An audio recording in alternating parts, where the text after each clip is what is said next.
Hello students, I Dipendra welcome you all to Magnet Brains. Cengage mathematics जिसके through आपकी IIT JEE mains और JEE advanced की हम तैयारी करवा रहे हैं।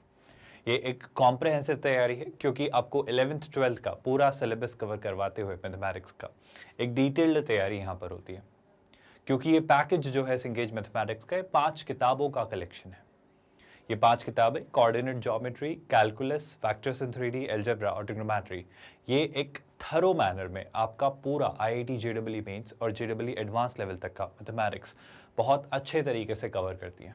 और हम इसी तरीके से हर एक चैप्टर के हर एक कंसेप्ट को पढ़ते हैं, उसके इलस्ट्रेशंस और एग्जाम्पल्स को करते हैं, उसके एक्सरसाइजेज में दिए गए क्वेश्चंस को करते हैं और यकीनन तौर पर चैप्टर के एंड में दिए गए JEE एडवांस्ड के प्रीवियस ईयर्स क्वेश्चंस भी करते हैं। मेरा यकीन है कि ये एक सफिशिएंट तैयारी है जिससे आप आसानी से एक अच्छा स्कोर हासिल कर सकते हैं। बेशक आप प्रॉपर्ली लेक्चर्स देखें, नोट्स बनाएं, रिवाइज करें और क्वेश्चंस की प्रैक्टिस करें। विद दैट स्टूडेंट्स, हम कोऑर्डिनेट ज्योमेट्री में जो चैप्टर पढ़ रहे हैं पैराबोला, उसकी थ्योरी हम कंप्लीट कर चुके हैं और आज हम शुरू कर रहे हैं एक्सरसाइजेस, यानी कि एक्सरसाइजेस में दिए गए क्वेश्चंस। और इन क्वेश्चंस के जरिए ज़रूर हम उन सारे कंसेप्ट्स को रिविजिट करेंगे, रिकलेक्ट करेंगे और उन्हें रिवाइज भी करेंगे। आई होप आप ये जानते हो कि ये सारी चीज़ें हम बिल्कुल फ्री ऑफ कॉस्ट करते हैं, कोई चार्जेस नहीं लेते, हम कोई हिडन कॉस्ट नहीं रखी हमने, कोई सब्सक्रिप्शन खरीदने जैसा आपका कोई ऐसा हमारा मॉडल नहीं है, मतलब कोई ट्रायल वर्जन या पेड वर्जन जैसा कोई भी कंसेप्ट नहीं है। विद दैट स्टूडेंट्स, आप हमारे नोट्स, PDFs और ई बुक्स के लिए भी टीम से कॉन्टैक्ट कर सकते हैं। गेट नोट्स, आपको एक लिंक दिखाई देगा इस वीडियो के डिस्क्रिप्शन में, वहाँ क्लिक करके। आज देखते हैं क्या क्वेश्चंस हम करेंगे और कैसे उन्हें अटेम्प्ट करके सॉल्व करेंगे। तो ये रहा आज का आपका पहला सवाल आपकी स्क्रीन पर आपके सामने। आप इसे ट्राई करेंगे, अटेम्प्ट करेंगे स्क्रीन पॉज करके और मुझे लिखकर बताएंगे कमेंट में कि आपका क्या इस क्वेश्चन का आंसर आ रहा है और यकीनन तौर पर आपके ट्राई करने के बाद हम साथ मिलकर इसे डिस्कस करेंगे। एक छोटी सी बात का आप जवाब दीजिए। जब कोई कह रहा है y1, y2 and y3 are the ordinates of the vertices of a triangle inscribed in the parabola. So if you are inscribing a triangle, do you understand इसका क्या मतलब होता है? अगर इस पैराबोला के अंदर मैंने एक ट्रायंगल इंस्क्राइब किया है तो उस ट्रायंगल की तीनों वर्टाइसेस इस पैराबोला पर लाई करेंगी। आई hope you all get that. यानी अगर एक बेसिक सा सिंपल सा विजुअलाइजेशन में आपको अगर देने की कोशिश करूँ तो आई होप आप ये बात समझ रहे हो कि सर अगर आपके पास एक पैराबोला है ना, let's assume that you have a parabola. मान लेते हैं ये एक पैराबोला है। आपने क्या किया है, आपने इसके अंदर एक ट्रायंगल इंस्क्राइब किया है। तो एक वर्टेक्स मतलब एज ये हो जाती है, एक एज मान लेते हैं ये हो जाती है और एक एज ऑफ कोर्स ये हो जाती है। अब आप यकीनन तौर पर देख पा रहे होंगे बहुत अच्छे से कि सर देखो इसकी जो तीनों वर्टाइसेस हैं, है ना, ये तीनों वर्टाइसेस कहाँ लाई करती हैं? इस पैराबोला पर। यानी कि अगर ये पैराबोला है आपका y² = 4ax, है ना, और मुझसे कोई कह रहा है, बहुत ध्यान से सुनिएगा, कि सर इसकी जो वर्टाइसेस हैं उनके जो ऑर्डिनेट्स हैं उनके ऑर्डिनेट्स हैं y1, y2 और y3। यानी कि बड़ी बेसिक सी बात भाई, अगर ये जो ऑर्डिनेट है इसके बारे में वो कह रहा है कि इस वर्टेक्स का let's call it a, will call this b and we shall call this c। अगर मैं a वर्टेक्स की बात करूँ और वो कह रहा है कि a वर्टेक्स का जो आपका ऑर्डिनेट है that is y1, b vertex का जो ऑर्डिनेट है दैट इज y2 और C वर्टेक्स का जो ऑर्डिनेट है दैट इज y3। तो सबसे पहले तो क्या मैं इनके एब्सिस से निकाल सकता हूं, मतलब इन तीनों के x कोऑर्डिनेट निकाल सकता हूं। आई होप बहुत डिफिकल्टी नहीं होगी, क्योंकि सर आप सोच के देखो, अगर आप यहां पर y1 रिप्लेस करते हो, आई होप आप समझ पा रहे हो, या छोड़ो सारी बातें, आप यहां पर ऐसे देखो, क्या मैं इसी इक्वेशन में ऐसे लिख सकता हूं that x is equal to y²/4a। I hope ये पर्सपेक्टिव जो बिल्ड हम करना चाह रहे हैं आप देख पा रहे हो। इस थॉट से क्या मैं ऐसा नहीं कह सकता कि सर देखो अगर आप y1 रखते हो तो आपको यहाँ पर a का x कोऑर्डिनेट यानी एब्सिसा मिल जाएगा, आप अगर y2 रखते हो तो आपको b का x कोऑर्डिनेट और y3 रखने पर c का x कोऑर्डिनेट, यानी इन तीनों के एब्सिसे आपको मिल जाएंगे।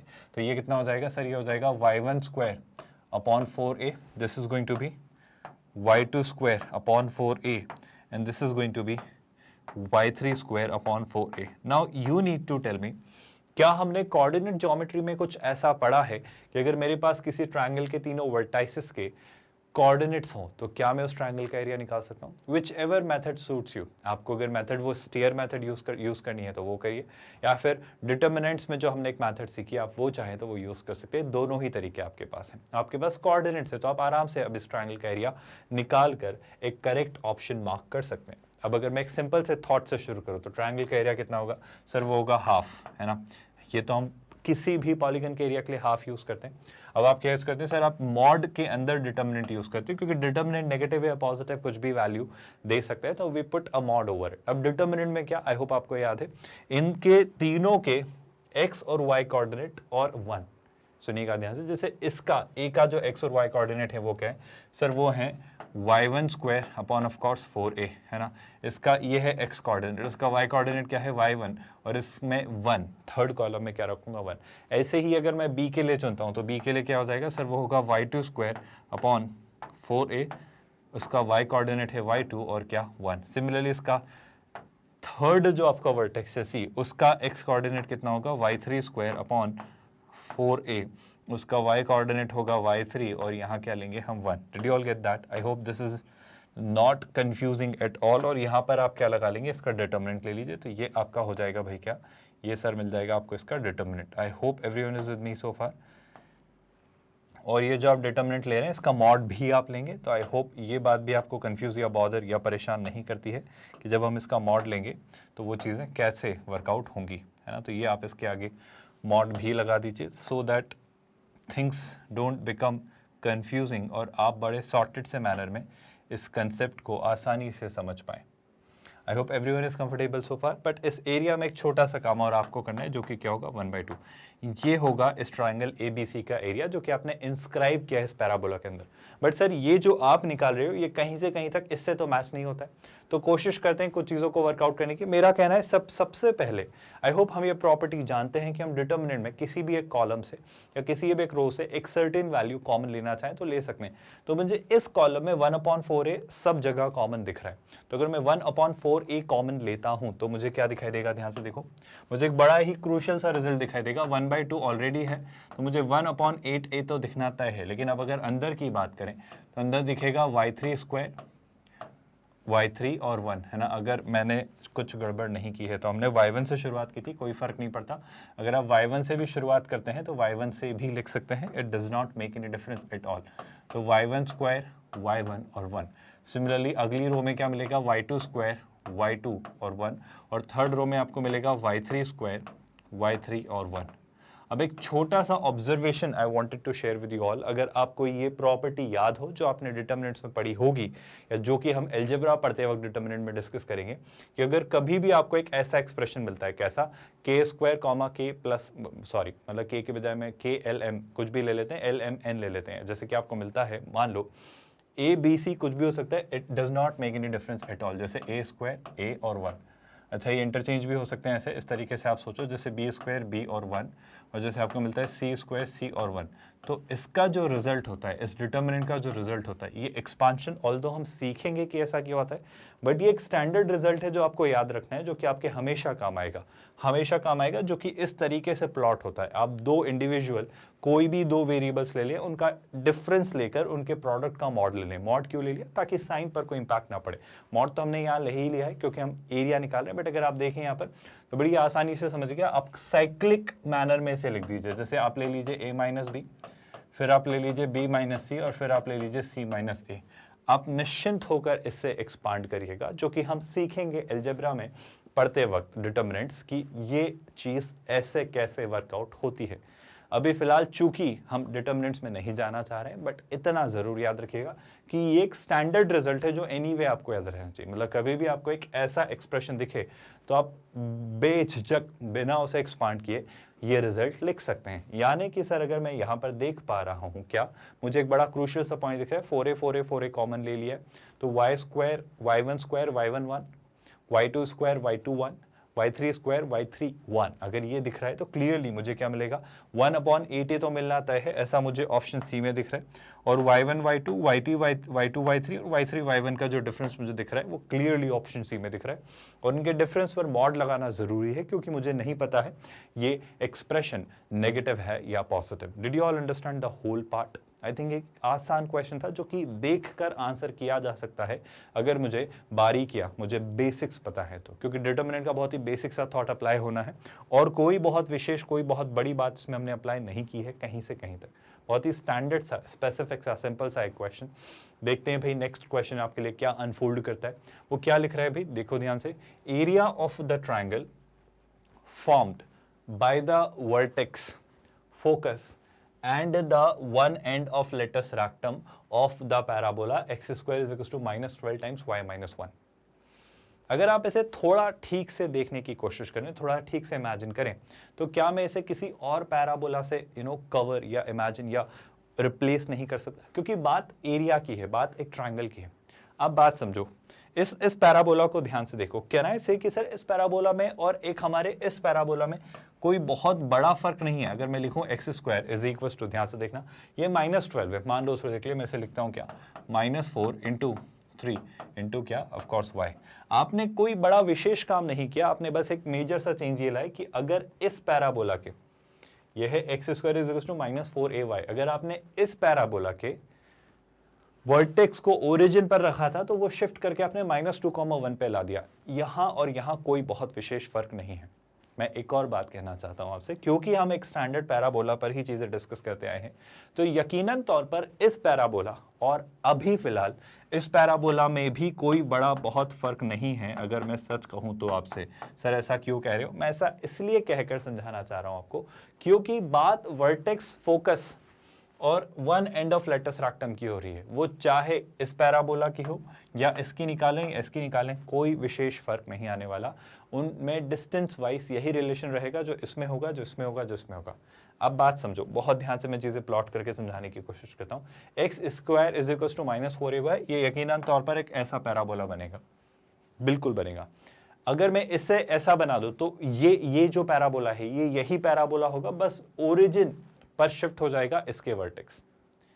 इसी तरीके से अगर मैं इससे इसको देखूं ना, तो यही शेप, यही इक्वल पैराबोला होगा, क्योंकि लेटस रेक्टम की लेंथ इक्वल होगी। बस जो चेंज होगा वो ये होगा कि वो पैराबोला रोटेट होकर ऐसा हो जाएगा।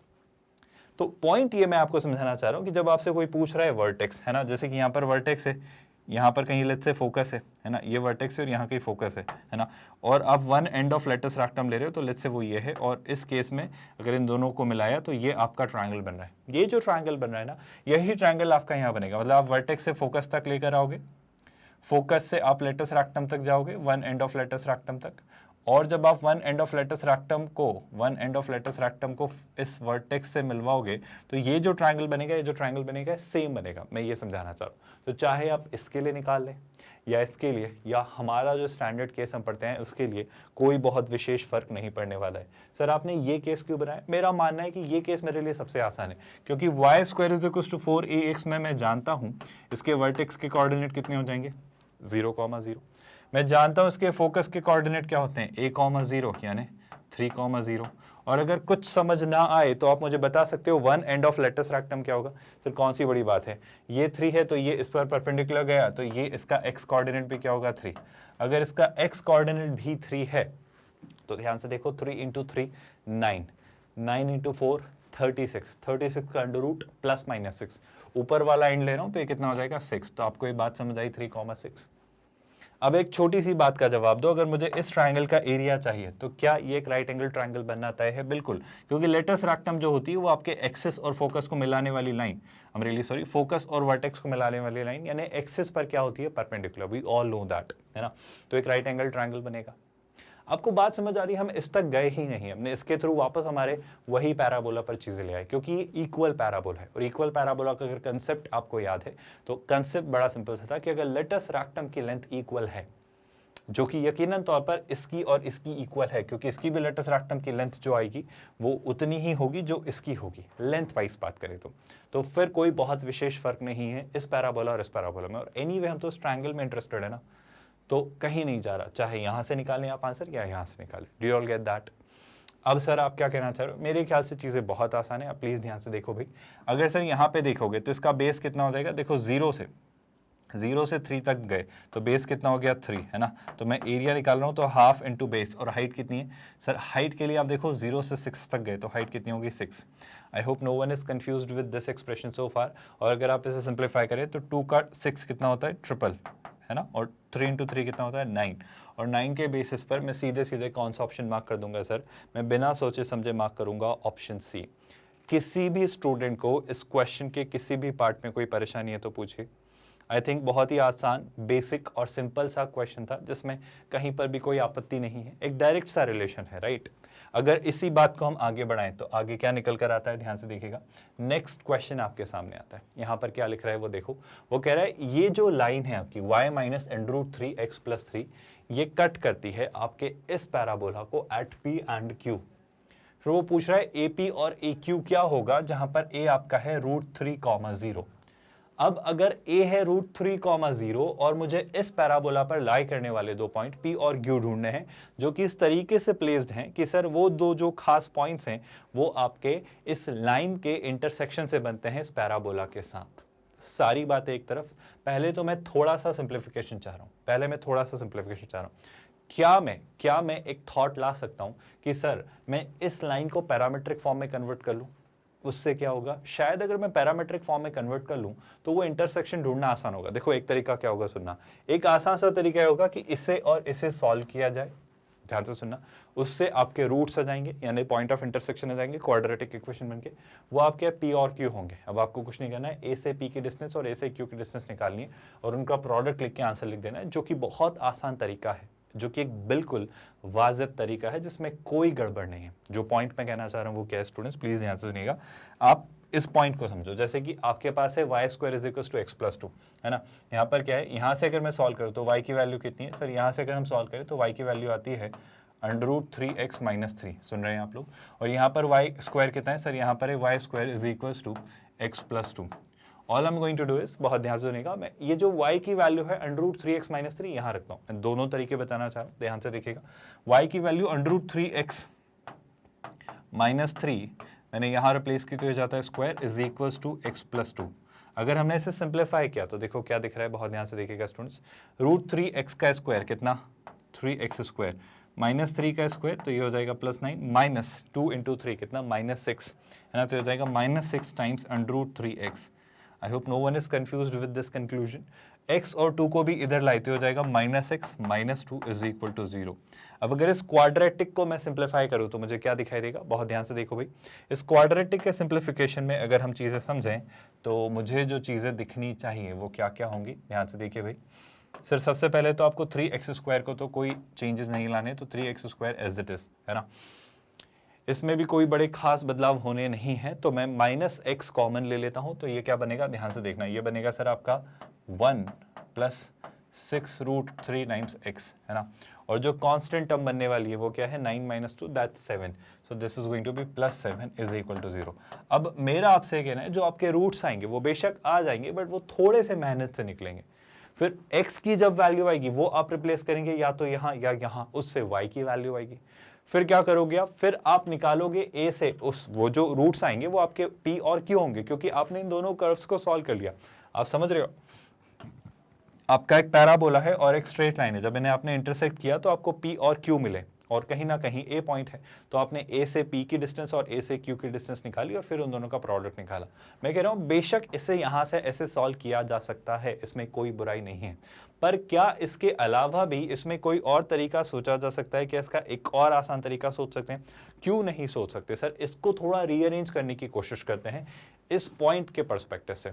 आप याद करो क्या हमने ऐसा कुछ पढ़ रखा है, मैं एक छोटा सा आपको पॉइंट रिकलेक्ट करवाने की कोशिश करता हूं। जब हमने पढ़ा है sir y - y1 upon I think sine theta, क्योंकि x - x1 upon cos theta आप लेते हो, x - x1 upon cos theta, y - y1 upon sine theta is equal to r।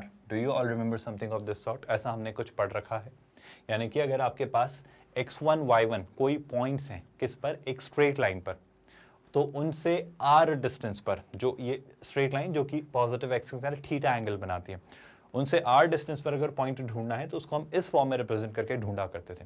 मैं कह रहा हूं मैं इसी फॉर्म पर आना चाह रहा हूं, इस लाइन को लग, कौन सी, y - √3x + 3, सुनिएगा ध्यान से, y minus √3x plus 3। I hope you all are listening to that, है ना। y माइनस √3x प्लस 3, और क्या बोलना चाह रहे हैं वो ध्यान से देखिएगा, इज इक्वल टू 0। ठीक है सर, इज इक्वल टू 0। और क्या है ए पॉइंट आपका, जो आपका पॉइंट ए है वो है √3, अगर वो है √3, तो मैं तलाश में हूं बेसिकली किस पॉइंट की, x1 और y1 क्या ले लेंगे हम, √3, तो क्या मैं इस लाइन को रीराइट कर सकता हूं कुछ इस फॉर्म में, बिल्कुल कोशिश की जा सकती है। देखो r तो हम बाद में ले लेंगे, वो बड़ी विशेष बात नहीं है, पर अगर मैं y को यहीं रखूं और √3x और 3 को वहां ले जाऊं तो क्या मैं लिख सकता हूं, y is equal to √3x, है ना, -3। अब एक छोटा सा काम और हम करने में इंटरेस्टेड है कि सर आपके x और y जो होते हैं, जो आपके x और y होते हैं वो क्लियरली आपके यहाँ पर उनके कोफिशिएंट्स 1 होते हैं।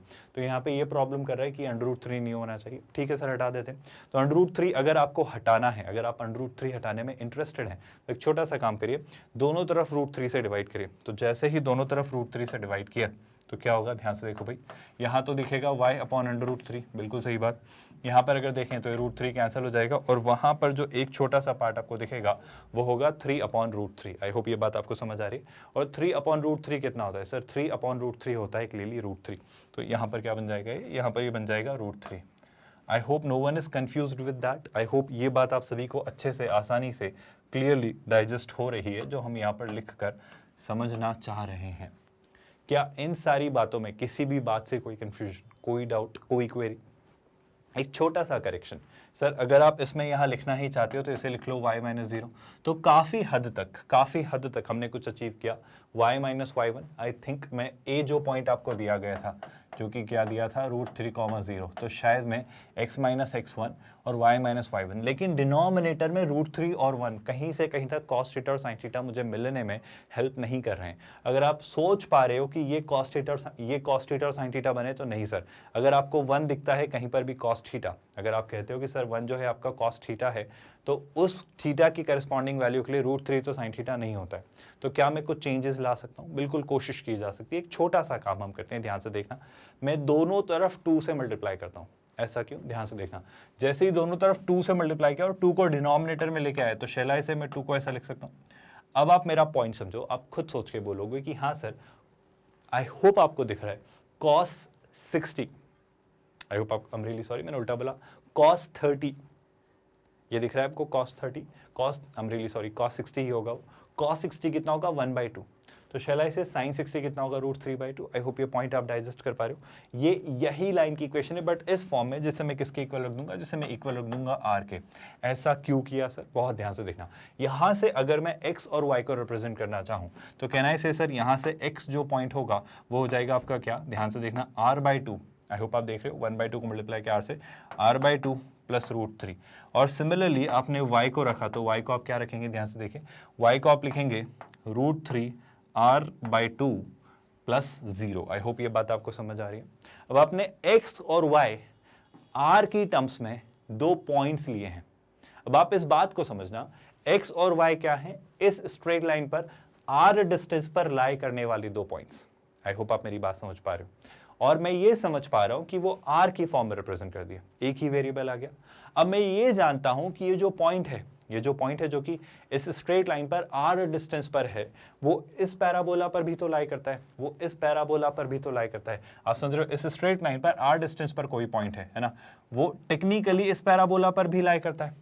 तो अगर मैं इस पैराबोला के साथ सॉल्व करूं उसे, y² is equal to x+2 के साथ अगर मैं उसे सॉल्व करता हूं, ध्यान से सुनिएगा, कौन सा कर्व भाई, y² is equal to x+2, अगर हम उसे इस कर्व के साथ सॉल्व करते हैं, आई होप आप देख पा रहे हो, y² is equal to x+2 में मैं ये वैल्यूज पास करूं तो क्या मुझे कुछ जरूरी से रिजल्ट्स मिलेंगे, बिल्कुल मिलेंगे। ध्यान से देखना, y की वैल्यू कितनी है, √3r/2, है ना, तो यहाँ y² की जगह रखते हैं √3r/2। I hope this doesn't confuse you all. So this is √3r/2 का whole square. What do we have as x? x की वैल्यू क्या है हमारे पास सर, अब x की वैल्यू देखो r/2 प्लस √3, x की वैल्यू कितनी है sir, that is r/2 plus 3। I hope यही है, let me just check it again, √3, right. और एक छोटा सा काम यहाँ पर आपको +2 और मिल रहा है। सर इससे फायदा क्या हो रहा है, इससे आप कर क्या ले रहे हो, थोड़ा सा पेशेंस रखिए स्टूडेंट, शायद बात बन जाए। ध्यान से देखिएगा, एक काम की बात जो निकल कर आ रही है सर, सबसे पहले थोड़ा सिंप्लीफाई करते हैं, √3r तो ये हो जाएगा 3r², है ना, डिविजन बाय 4। यहाँ पर क्या दिख रहा है सर, ये दिख रहा है r/2 प्लस ऑफ कोर्स √3 + 2। एक छोटा सा काम करते हैं, पूरी इक्वेशन को LHS और RHS को 4 से मल्टीप्लाई करते हैं। तो जैसे ही 4 से मल्टीप्लाई किया तो ये 4 हट गया, है ना। अब ये 4 अगर हटा तो राइट हैंड साइड पर कितना हो जाएगा सर, ये हो जाएगा आपका 2। ये कितना हो जाएगा 2r। यहाँ पर भी आपने 4 से मल्टीप्लाई किया तो ये हो जाएगा 4√3 और 4 × 2 कितना हो जाएगा सर, ये हो जाने वाला है 8। Do you all agree with this? If I wish to rewrite it, क्यों कर रहे हो ऐसा सर? मेरा बस थोड़ा पेशेंटली आप इस पॉइंट को समझने की कोशिश करिए। अगर मैं इस क्वाड्रेटिक को फिर से लिखूं, थोड़ा सुधार कर लिखूं, तो मुझे क्या दिखेगा, 3r² तो दिखेगा, लेकिन यहाँ दिखेगा -2r, है ना। ये क्या दिखेगा भाई, ये दिखेगा -2r और ये कितना हो जाएगा -8 -4√3 = 0। अब आप एक बात समझो, इस क्वाड्रेटिक के कितने रूट्स आएंगे सर? इस क्वाड्रेटिक के आएंगे 2 रूट्स। इस क्वाड्रेटिक के कितने रूट्स आएंगे सर? इस क्वाड्रेटिक के 2 रूट्स आएंगे, r1 और r2। क्या आप मेरी बात समझ पा रहे हो? ये जो 2 रूट्स आएंगे r1 और r2, टेक्निकली वो यही तो पॉइंट्स होंगे, इस लाइन पर लाई करने वाले, r1 डिस्टेंस पर एक पॉइंट और r2 डिस्टेंस पर एक पॉइंट। आप मेरी बात समझ पा रहे हो? बहुत ध्यान से सोच के देखो। अगर मैं आपसे सीधा सीधा पॉइंट पूछूं, अच्छा एक बार बस ये √3, 0 को देखने की कोशिश करो, क्या वो इस लाइन पर लाई करता है? आपका क्वेश्चन खत्म हो जाएगा। ध्यान से देखो, √3, 0, तो यहाँ रखा √3, तो √3 × √3 कितना 3, और ये 0, और 3 - 3 0। सो आपको रियलाइज हो रहा है कहानी सिर्फ इसलिए करी जा रही है क्योंकि √3, 0 इस स्ट्रेट लाइन पर लाई करने वाला पॉइंट है। तो इस स्ट्रेट लाइन पर एक पॉइंट है A जो कि लाई करता है इस पर, जिसके कोऑर्डिनेट्स है √3, 0। और इससे अगर मैं r1 और r2 डिस्टेंस पर कोई 2 पॉइंट्स ढूंढ रहा हूं, इससे मैं r1 और r2 डिस्टेंस पर कोई 2 पॉइंट्स ढूंढ रहा हूं जो कि इस पैराबोला पर हैं, तो आई होप आप समझ पा रहे हो ये AP डिस्टेंस क्या है r1 और AQ डिस्टेंस क्या है r2। तो अगर मुझसे कोई AP.AQ पूछ रहा है, अगर मुझसे कोई AP.AQ पूछ रहा है, so they are asking you nothing but what, r1.r2। r1.r2 का क्या मतलब होता है सर? उसका मतलब होता है इस क्वाड्रेटिक इक्वेशन के रूट्स का प्रोडक्ट। एक अलग पर्सपेक्टिव बिल्ड करवाने की कोशिश की जा रही है, जो कि आई होप आप समझ पा रहे हो क्यों, है ना। तो अगर इस नजरिए से इस क्वेश्चन को सोचा जाता तो मैं कहता सर इस क्वाड्रेटिक इक्वेशन के रूट्स का product, I hope I need not tell you, r1 × r2 कितना होता है स्टूडेंट्स, आई होप आप सबको पता है। अगर मैं roots, product of the roots की बात करूं तो C/A, तो C कितना है सर? आई होप ये आपको दिख रहा है C, और ये कितना दिख रहा है A। और अगर मैं C/A के थ्रू देखना चाहूँ तो क्या मुझे आंसर में कोई गड़बड़ नजर आ रही है सर? बिल्कुल भी नहीं। आपका डायरेक्ट सा, क्लियर सा, सीधा सीधा आंसर जो आप पाएंगे दिस इज C। पर चूंकि ये डिस्टेंसेस का प्रोडक्ट है तो मॉड लगाना मत भूलिएगा। तो कितना हो जाएगा, देखो यहाँ पर दिख रहा है कितना, आप ढूंढ रहे हो AP.AQ, है ना, डोंट फॉरगेट दैट, जो कि आपके लिए कितना है r1.r2, जो कि फाइनली हम लिखेंगे कितना, मॉड ऑफ डिस्टेंस है इसलिए। तो ये कितना हो जाएगा -8 -4 टाइम्स √3 डिवाइडेड बाय क्लियरली कितना A, C/A। क्या आपको दिख रहा है C/A? और अगर इसे हम सिंप्लीफाई कर दें तो शायद हमें फाइनल कंक्लूजन, फाइनल रिजल्ट मिल जाए, जो कि कितना होगा, देखो जरा ध्यान से। अगर आप इसे देखते हो तो यहाँ से 4 कॉमन ले लो सर, नेगेटिव साइन ऑलरेडी हम कॉमन ले चुके हैं, तो हो जाएगा 2 + √3, आई होप ये सही लिख रहा हूँ, बिल्कुल सही, divided by 3। This should be the correct answer. 4 × 2 + √3/3, 4 × 2 + √3/3 should be your answer, which is clearly nothing but option D। I think इस क्वेश्चन को सॉल्व करने का जो पहला एक अप्रोच हमने यूज किया था वो बेशक एक सॉल्वेबल अप्रोच है, पर उसमें हम यहाँ आकर फंसेंगे क्योंकि उसने बहुत अच्छे नंबर्स हमें नहीं दिए। अब मैं इसके रूट निकालूंगा, फिर y कोऑर्डिनेट निकालूंगा, फिर A पॉइंट से उसके डिस्टेंस निकालूंगा, उसके बजाय बस एक छोटा सा ऑब्जर्वेशन हमारी ये हेल्प करेगा कि सर अगर आप थोड़ा सा ध्यान से देखो, ये पॉइंट मैं बताना भूल गया था शायद शुरू में, कि सर अगर आप A पॉइंट को देखो तो A पॉइंट आपका जो है √3, 0 वो इस स्ट्रेट लाइन पर लाई करता है। And if it lies on this straight line, technically आपको कुछ नहीं करना है, इससे थोड़ी डिस्टेंसेस पर कुछ 2 पॉइंट्स हैं जो कि इस पैराबोला को भी सेटिस्फाई करते हैं। तो बस हमने इस लाइन की इक्वेशन को इस फॉर्म में कन्वर्ट किया और आसानी से चीजें सोच ली। ऑल्दो इस फॉर्म से, आई एम रियली सॉरी, इस फॉर्म से इस फॉर्म तक आने के और भी हमने स्टैंडर्ड तरीके सीखे हैं, बट यहाँ पर मुझे चूंकि वो डायरेक्टली दिख रहा था कि √3, 0 तक मैं पहुंच सकता हूँ, तो मैंने डायरेक्टली उसे ऐसे पहुंचाया। बहुत मुश्किल, बहुत टफ बातें तो नहीं है स्टूडेंट्स, कि आपको ये पूरा अप्रोच, ये पूरा आइडिया और ये थॉट समझ आ रहा है कि कैसे पैराबोला और स्ट्रेट लाइन के कंसेप्ट्स को मिक्स करके हमने इस क्वेश्चन को सॉल्व किया। कोई कंफ्यूजन तो नहीं है? इस सोल्यूशन को ध्यान से देखिए, कहीं कोई परेशानी हो तो पूछे, will discuss this part again. हाँ जी, तो इसके सोल्यूशन में तो कोई परेशानी नहीं है, एक अच्छा सिंपल सा सोल्यूशन है, डायरेक्ट सा सोल्यूशन है, जिसे आप अच्छे से चीजें क्लियरली देख और समझ पाए। इनके साथ ये ज़रूरी बात निकल कर आती है, ये जो हम कर रहे हैं ये आपकी सिंगेज बुक का मैथमेटिक्स का IIT JEE मेंस और JEE एडवांस्ड की हम तैयारी कर रहे हैं। ये एक थरो तैयारी है क्योंकि सिंगेज मैथमेटिक्स के पैकेज में बहुत कॉम्प्रहेंसिवली उन्होंने हर वो चीज़ डाली है जो आपके 11th 12th के मैथमेटिक्स को सिलेबस को कवर करते हुए एक थरो तैयारी करवाती है आपके IIT JEE मेंस और JEE एडवांस्ड मैथमेटिक्स की। हम हर एक चैप्टर के हर एक कंसेप्ट को पढ़ते हैं, उनमें दिए गए इलस्ट्रेशंस और एग्जाम्पल्स को करते हैं और यकीनन तौर पर उसकी एक्सरसाइजेस के क्वेश्चंस के थ्रू उन कंसेप्ट्स को रिकॉल करते हैं और बेशक फिर हम चैप्टर के एंड में दिए गए JEE एडवांस्ड के प्रीवियस ईयर्स क्वेश्चंस करते हैं। तो एक बहुत अच्छी मेटिकुलस एक बारीक लेवल पर जाकर हम तैयारी कर रहे हैं जो कि आपको बहुत ही कंसोलिडेटेड मैनर में मजबूती से आपको एक अच्छा प्रिपरेशन करवाएगी।